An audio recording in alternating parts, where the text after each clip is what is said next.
તો થઈ જશે, નાસ્તો કરવાની જરૂર નથી. અને આ ફૂલડાની અગરબત્તી કરવાની છે આપણે, અને ક્રીમ બનાવવાની છે. તો ક્રીમ કાકડીની નાખી ને આ ફૂલડાની આપણે માં નાખશું કપૂર ને ધૂપ ને બધો નાખી અને એની અગરબત્તી કરવાની છે. અને આ જો ક્રીમ બનાવી નાખું અને પછી સાબુ એના બનાવીને ક્રીમ રાખી દઈશું, એટલે સોરી મોઢા ધોઈ નાખે એનાથી તો સારો આયુર્વેદિક છે એ. તો ક્રીમ સારી છે, એમાં ડબ્બામાં રાખી અને રાખી દઈશું. પછી જ્યારે મોઢું ધોવાનું તો એનાથી ધોઈ લેવાનું.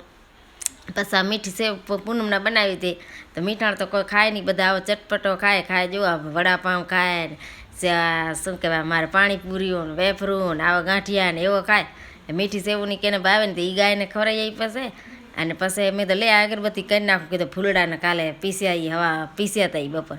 તો એને આ લઈ આવીશું કપૂર છે અને ધૂપ અગરબત્તી છે અને થોડોક ગાયનો સાણ છે એ બધો નાખી અને એની આવી રીતના અગરબત્તી કરી નાખવાની. અને પછી અગરબત્તી આપણે ઘરમાં રાખીએ